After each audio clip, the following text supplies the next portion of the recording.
Hi there, everyone.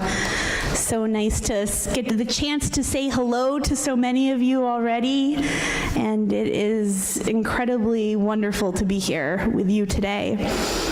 I just want to tell you a little bit about myself, and then I think after that there will be time for questions, and if anyone has questions as we go along, please feel free to just shout them out. I grew up in Burlington, Vermont, and my family is from Essex Junction. Actually, my parents are here. Some of you have met them there. I'm sorry, Mom and Dad, but they are the newcomers. My mom, Suzanne, and my dad, Tom. I am an only child and loved it and still love it and have been very spoiled with that, both with Mom and Dad and with Grandma and Grandpa that lived up the hill from us. I grew up in the United Church of Christ in Essex Junction, and my mom was the Christian education director there for a number of years and actually did a lot of work. She and another member started our food pantry up in Essex Junction Church, which has been incredibly successful over the years, so she's been very into that.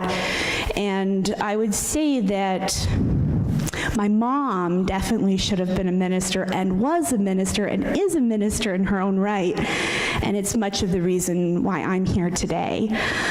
Growing up in the church, you would never have thought that I would be the one to become a minister. And it wasn't only because my mom worked there. I actually really enjoyed spending time with the staff at the church and stuff when I got out of school, and just living, the church was really my second home growing up, and I enjoyed that. But I also had an awful lot of questions about God and about church and about science. And when I was in confirmation, I believe I lasted 3 days before I left and tried to take a few with me, but was unsuccessful, and I'm glad that that actually happened now. But I had questions as a teenager that I just couldn't reconcile, and so I needed to leave the church. And in a way I did, and in a way I didn't. I was still associated, I would call it, associated with the United Church of Christ, but never would refer to myself as a member. I had to go on a journey, which was not only a journey through school and through academics, but also a faith journey. And I probably visited, I would say, about 400 churches in the next 10 to 15 years, living in different areas. I also looked at different faiths. I went to college at St. Michael's, where I began the first 2 years as a physics major. And the day I called my dad and told him that I had decided to change majors, 2 years of physics, and now I was going to be going into metaphysics, which is philosophy, there was a silence on the other end of the line. Philosophy. What does that, what do you do with that? How do you get paid for that? That was my dad's concern at the time, but over the years he's come to understand that this is kind of a core of who I am, is the questioner, the lifelong learner, the one who can't stop asking questions even though I've grown. So I went to St. Michael's. I graduated from there with both a philosophy and religious studies degree. And I knew that I wanted to go on at that point to grad school, so I went to my very favorite priest at St. Michael's and said, I don't know what to do after college. I said, do you have any idea? And he said, yes, I do. He said, you're going to go to the University of Toronto and you're going to study theology there. And that's what I did. I I studied theology from more of an academic, what they would say, perspective or lens, and I studied specifically New Testament and ethics, and I actually wrote a thesis on Mark's gospel and the role of the crowds, the ones that are unnamed, that are in the shadows, while Jesus is doing the major healings and work, and fell in love with Mark's gospel. At that time, I had a lot of friends that were ministers, but I had no interest at all in ministry. There was the ministers over here and the ones who were studying theology over here. I had every intention of being a professor of theology one day, and then I fell in love. I dated a man from Korea. We both went to the University of Toronto together. And at that time, my whole world opened up, because Toronto is a, worldly city, and there are people from every country in the world there, not only that I was studying and living with, but I met this Korean man, and it was my second year in my master's program, and I just started falling in love with the Korean immigrant community in Toronto, and really wanted to work with them, to help them to get their kids into school, to help them with the English, but also just the basic housing and laws of the country and all. So I decided to take a detour from theology and actually came back to Boston to study teaching English as a second language at Boston University.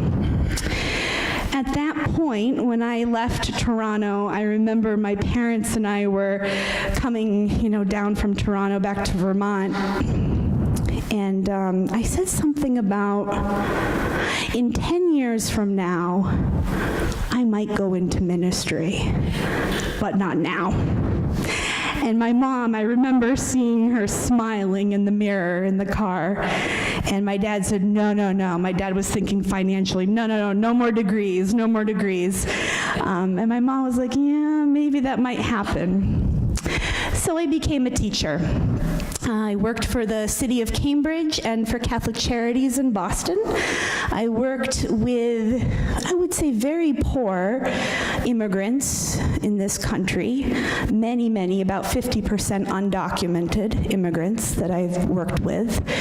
And I taught ESL, I taught literacy, I taught computers, technology. I actually built the program along with our director because we learned that our students, while literacy itself is an issue, digital literacy is such an area of disparity and such a gap.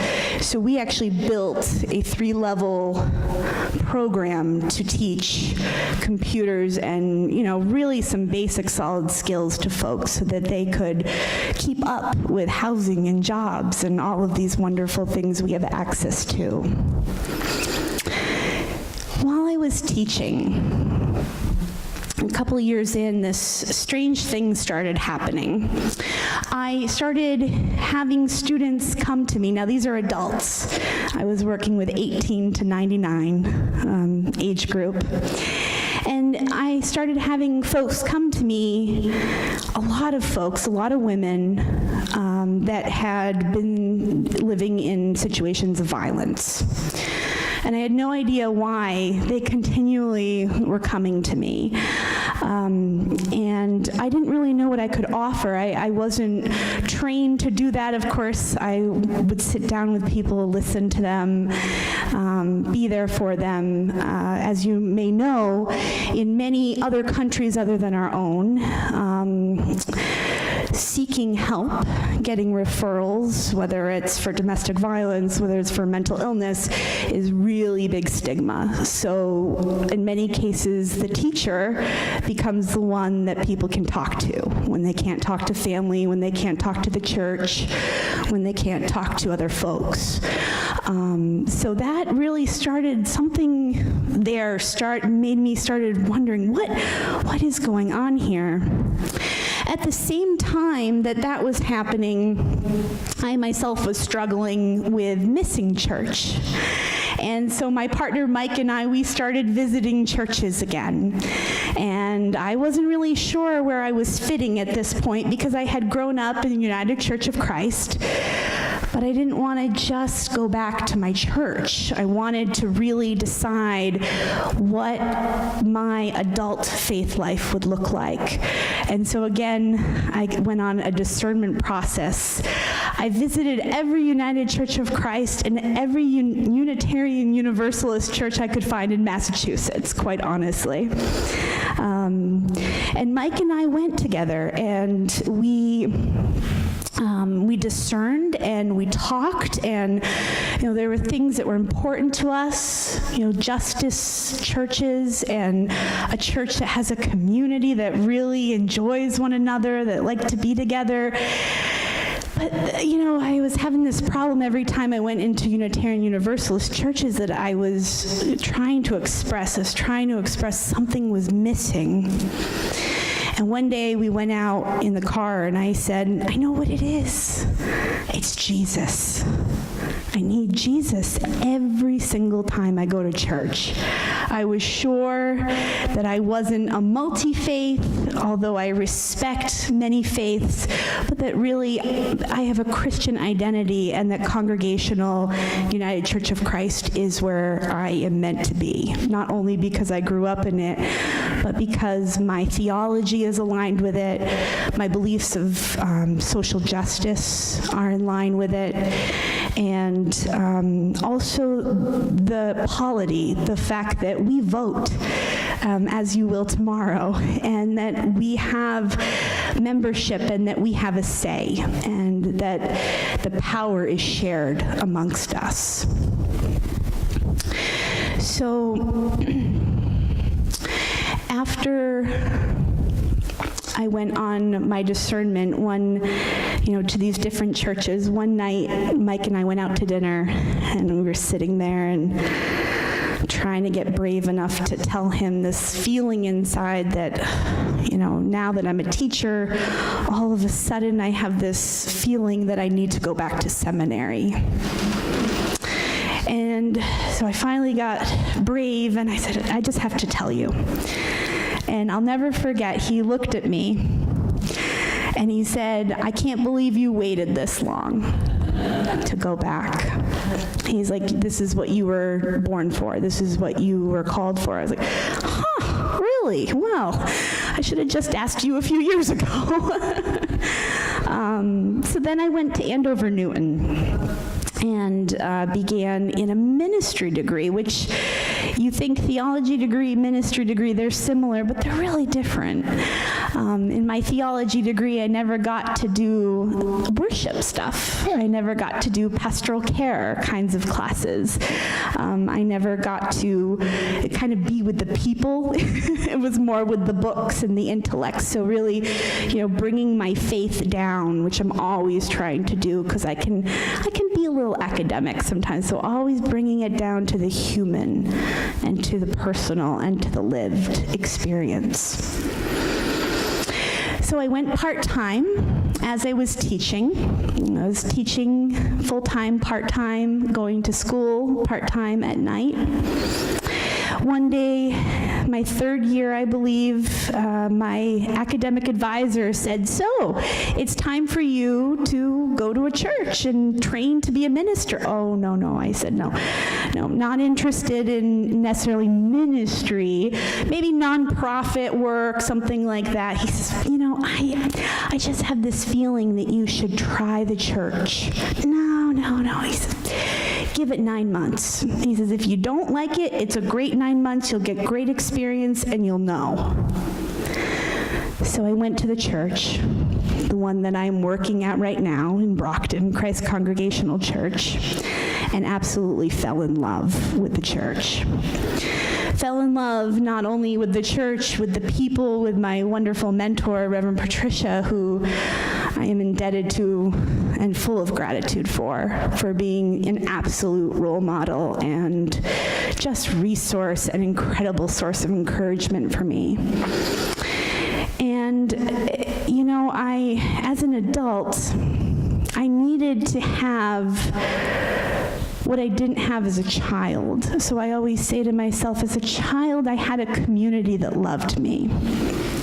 That's my experience of church. As an adult, I got to say, I am a Christian, and I want to be here. I want to be part of the church, that I fit in. I never believed that I could fit in the church, not only as a minister, but just as a member or believer. Just didn't think there was room for me. And Brockton taught me that there is room for me. The things I have learned there that I'm hoping to bring to you and that you're already doing is your strong commitment to open and affirming. Through my search and call process, that has become, without a doubt, one of the cores of who I am. I believe open and affirming is actually gospel. That's how I understand it. That the way we include and accept and welcome and affirm people, the way we relate with people, the way we treat people, the way we love them and forgive them, that these are the core things. So that was one thing that really pulled me to this church. The other thing that really pulled me to this church was, the humanness of it. I'm actually going into my sermon tomorrow, and I'm going to cut this short because I don't want to, reveal too much. But there was something very special when Warren came on Skype for the first time. And, our churches are very different. If you do not know that, in the United Church of Christ, our churches are very different. And, in the beginning I thought, Vermont, the chance to apply to my home state in my home denomination, this is like awesome. And it has been that way. And, in the back of my mind, always the skeptic thinking, well, are you just going to Vermont because it's home, because it's Vermont, because you know it? And I am sure that I am here because it's the right fit. That there is something that happens in Search and Call with certain churches that just doesn't happen with other ones when a candidate and a church meet. And no fault of anyone's that isn't there, but there's like that you get each other, that you're on the same path, that your idea of ministry and my idea of ministry, like we have a similar vision. And I felt very much that way with the Warren Church. And I also must say your profile was the best profile, and I read a lot of them. And I might be biased because I'm standing here as your almost hopefully to be candidate. But there was something, I call it fleshy, human, real, right? There was something so real that I could feel in words. And the fact that you had amazing pictures with color and people happy in church and outside of church. All of this together, the fact that you didn't hide the tender spots, the fact that you shared struggles and how you've worked through them. Those things, we are human and we often want to hide those hard places. But for me to read your vulnerability, to see your resiliency and your strength and your healing, and to hear where your interim and you as a community now are, it's just, for me, it's the right fit. It's a place where we're going to be partners, I'm hoping, in ministry. And I'm very, very, very excited to begin this next step with you. I do just want to share one thing before we open for questions. My partner is a carpenter/installer. and he is not here today. Unfortunately, about a week and a half ago, it was raining in Boston, and he fell off a truck at work. And he now is icing, I'm praying, at home in Massachusetts because we are awaiting patella surgery on the right side, 100% torn. So he did it 100% there. Good job, yes. So unfortunately, we are very sad that he's not here. He sends his prayers, and he really is looking forward to meeting you, and we are going to get through this, and he will be healed by the time you meet him, I'm hoping. And so in the meantime, I certainly would love your prayers, not only for Mike as he heals, but for me, because I'm really not a natural nurse by any means. Mike, your old Korean... No, the Korean man and I, we parted ways. Yes. Thank you. Just wondering if you get your parents along with you. We are definitely a package deal for sure.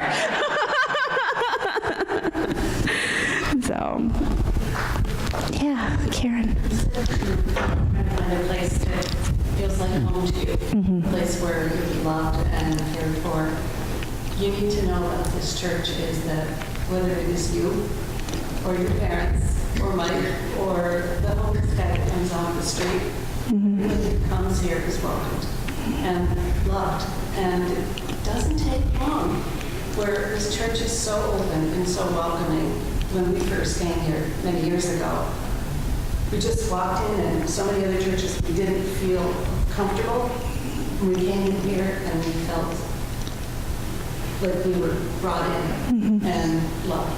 So I don't think that's going to be a problem. Thank you. It's great to hear. So at this time, I will pause. I certainly know more about my life, but I will give a second or two for any questions that you might have and any comments. So where did you meet the one who actually Okay. So Mike and I are, we've been together 13 years, and we met through friends, actually. And he was born in Illinois, moved very young to Missouri, definitely claims Missouri is home, and moved up to Worcester State University to study chemistry, and stayed in Massachusetts. Yeah. So, and he's worked in pharmaceuticals and photonics, and then moved into carpentry because it was a love that his grandfather had taught him as a child. So, and we have a little cat as well. Her name's Little Kitty, and she weighs 10 pounds and she's black. So I'm just curious, Andover Newton, do they talk about some of the, I don't know, non-theological aspects of ministry, like fundraising and budgets and stewardship? What kinds of things do they work on to support you, knowing that that's probably an important part of your job? Yeah. The internal politics of a church. So I would definitely say that there's a reason Andover Newton has become smaller and has moved to Yale. I would say traditional seminary is no longer relevant, and even more so than seminary itself claims. In fact, I could probably give you a list of 10 classes I should have taken or I needed to take. There's this great Facebook group that it's things I didn't learn in seminary, and it's for pastors or anyone that's like a family or friend of a pastor, you know, someone that works in the church. Because it's just the truth that there's only so many classes you can take. I was one of 5 people who took the first Andover Newton budget class. There were 5 of us in the class. They barely could run it, and it was wonderful. And actually, our bookkeeper in Brockton is the woman who wrote the book, Karen MacArthur, for the United Church of Christ for finance. And through Search and Call, I have learned a lot about budgets. And my dad, is a retired financial manager from Fletcher Allen Hospital in Burlington. So him and I have been hours and hours and hours on the phone. Dad, tell me about this liability stuff, assets, and so we're working through it. I have lots to learn, though. If I could go for another degree, it'd probably be business or financial. But I need to pay some back probably first. So, but in terms of stewardship, I would say no. I would say some of the practical aspects. A lot of it is just the more theoretical, heady stuff that you can transfer into the practical. But a lot of the stewardship stuff that I've really learned is either through like the Mass Conference, when we have like the Super Saturday or conference type workshops, or just actually experiencing the stewardship experience, as we call it now, at our church. And that has kind of, in Brockton, it's become huge. We've really reinvigorated that whole process and very excited about stewardship right now. So I've been taking a lot of cues from them. You mentioned you have a lot of questions, or your question first. You've studied theology, you've been through seminary. Haven't done any of that. I have a lot of questions about my faith. You still have questions about your faith? Yeah, every day. Yeah. And I think it's one of the major ways I approach sermons or prayers is oftentimes asking God questions. And, working with Scripture, really looking at the human side, what's this about? What are they talking about in this? I don't run out of questions for sure.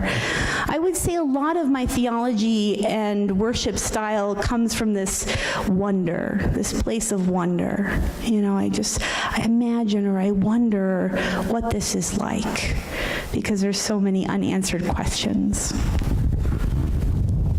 I'm curious. My favorite theologian is Mark Buber, who is So I would say I almost have a theologian for every stage, of my life. But actually, right now, I would say Barbara Brown Taylor is one of my very favorites, because she's provocative enough and justice-oriented enough, but still mainstream enough and biblical, like really grounded in the biblical stuff enough that people can really hear her, I feel. So I think she's a very solid, kind of integrated style and a good voice, but a lot of different ones, so hard to pick.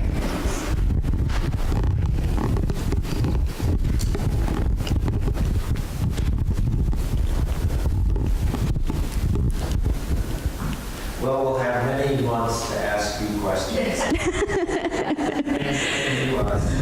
Oh, we have them. Yeah, I got another one. So you're down in the Boston area. Yeah. How about the rest of us? I have to say I'm just not a fan of any team for I don't know if it's because I grew up in Vermont, maybe not, but I just never got into the professional stuff. Plus, for me, going to Boston University, it meant traffic and all that kind of thing, so no parking, and kind of a negative on that. And what do you like to do in your spare time? Yeah. Leisure. Yeah. So every Wednesday night, at least now, we'll have to talk when I come here, but every Wednesday night in my life with Mike is date night. That is the night that's set apart that we do our thing. We go to dinner, or we make dinner, go somewhere. Mike and I are both outdoors people. So a lot of fishing, hiking. My parents also campers, boaters, all that kind of stuff. So we love to be outside. I'm a big reader, a big Netflix fan. And I love exploring. new places, new things. I want to see, like, what are the best 200 things within 20 miles of Warren? That will probably be my first Google search, on my first time off or whatever. Just want to see stuff, and I'm a big music fan. I love festivals. I love German festivals, Irish festivals, all Dominican festivals, all sorts of stuff like that. So yeah, those are some of the things I like. Yeah, he's ready. Yeah. I think we're both just ready not for the congestion anymore of where we are. It's just fast-paced. I personally have been there much longer in Massachusetts than I wanted to. I was going to leave after I did the degree in teaching, and then I landed a job and the same again. But there's wonderful things about it. The relationships I've made, the church in particular, has been amazing. But there's a lot about Vermont and about more, I wouldn't say country, but more rural settings that Mike and I, that we just enjoy, especially being the outdoors type folks and stuff. And we're not going to miss a lot of the road traffic and some of the aggression and stuff in the culture. I mean, I hate to say it, but you do become it a bit. And I told someone in here I have to relearn how to drive now that I'm coming back to Vermont, because you do learn, you become that.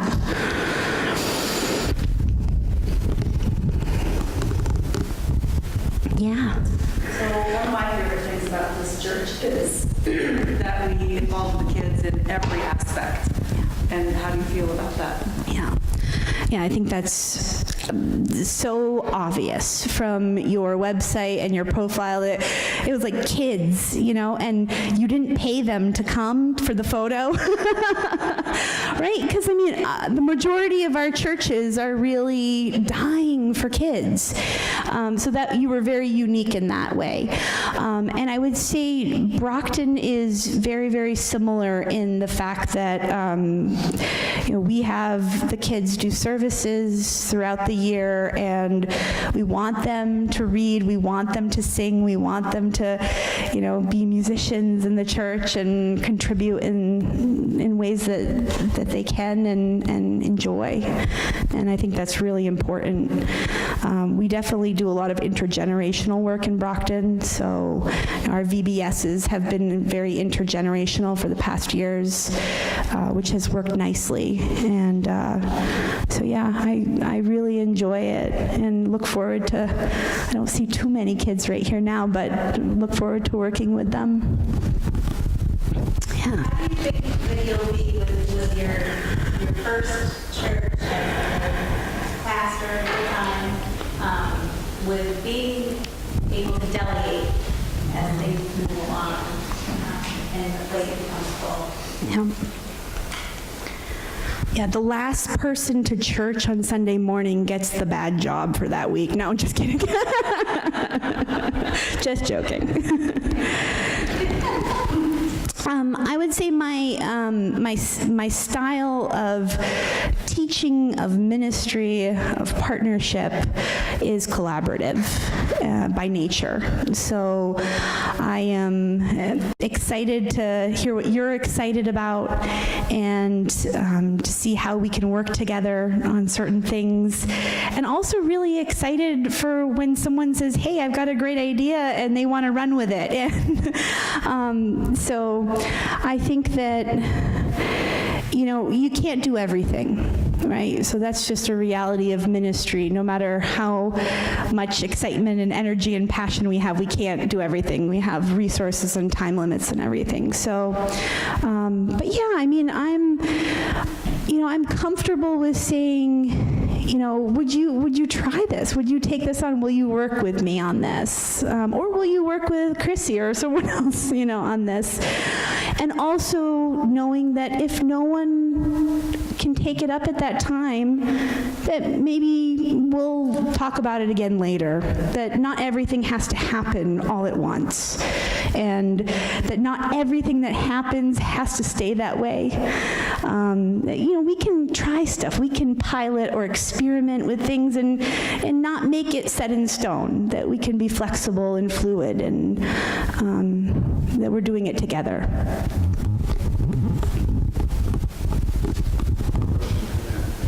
Yeah. In a job that has so much caring for others and ministering to others, how do you care for yourself? Yeah.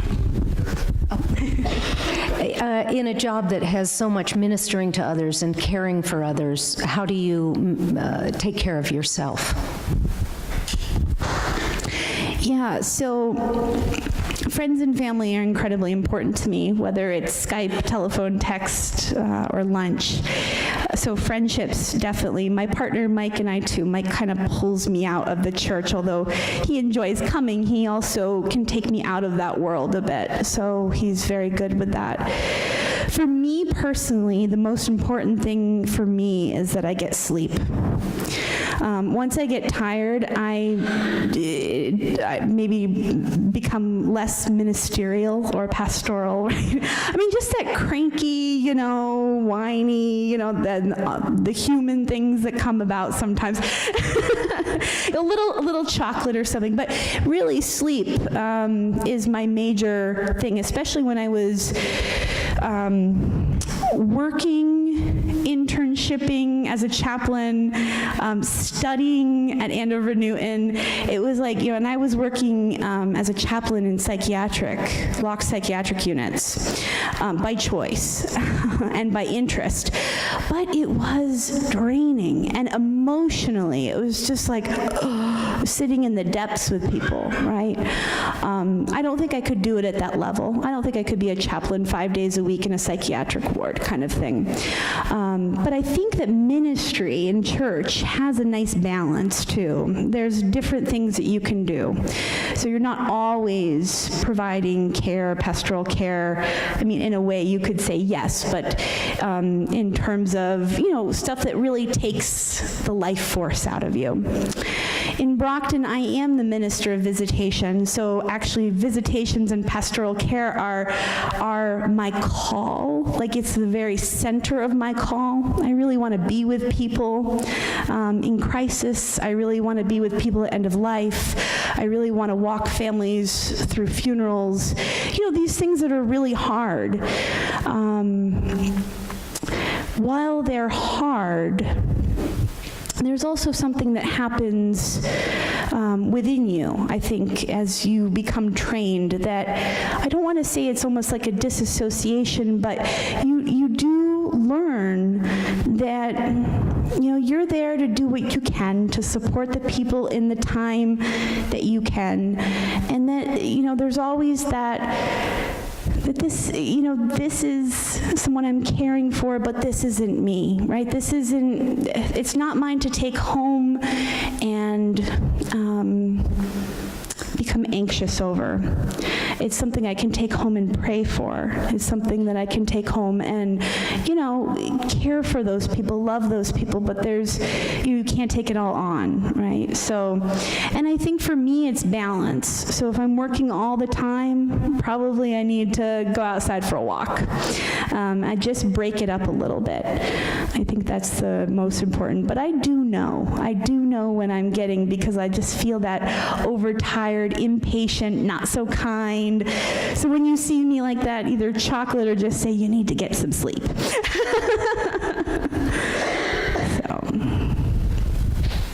And music too. I would say music helps me a lot. Yeah. Well, when I sing in the choir, that is vitamins for your soul. Oh, perfect. That'll work. Beautiful.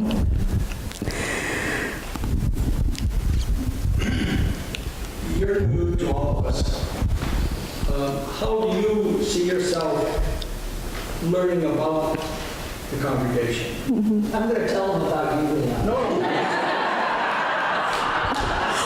couldn't read that. That's Leon? I heard him. No. Yeah. How do you go about making sure that you're getting acquainted with various people and that the members of the congregation feel that you're interested in them? Yeah. Yeah. So I think I'm a pretty big people person, first of all. I'm definitely an extrovert, and I enjoy being with people. So that's a good start. That's a good place to be, because I really want to meet with you. I really want to have coffee with you, or meet with you, or hear what's going on with your life, things like that.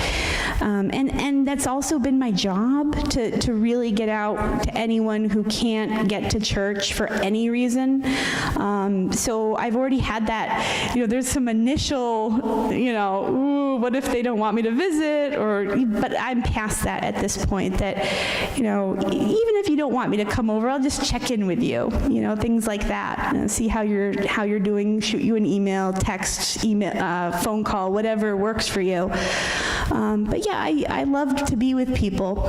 The one thing I will say now, just because I don't want to forget it, is that, if you ever reach out to meet with me and for some reason you don't hear back from me, reach out to me again. I probably just threw it in, an email in another box or something, but I'm never avoiding you. That sometimes life just gets busy, and if you just say, just a reminder that I wanted to meet, oh yes, because things can get a little hectic sometimes. But for the most part, I think that I just enjoy coming around and hearing about your life and your church and your experience here and your families and what's important to you.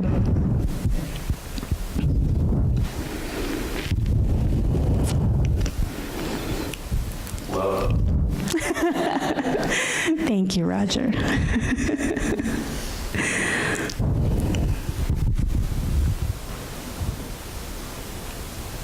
anyone else? Well, I guess most of us will see you tomorrow morning. Okay. Sounds wonderful. Thank you. Thank you very much.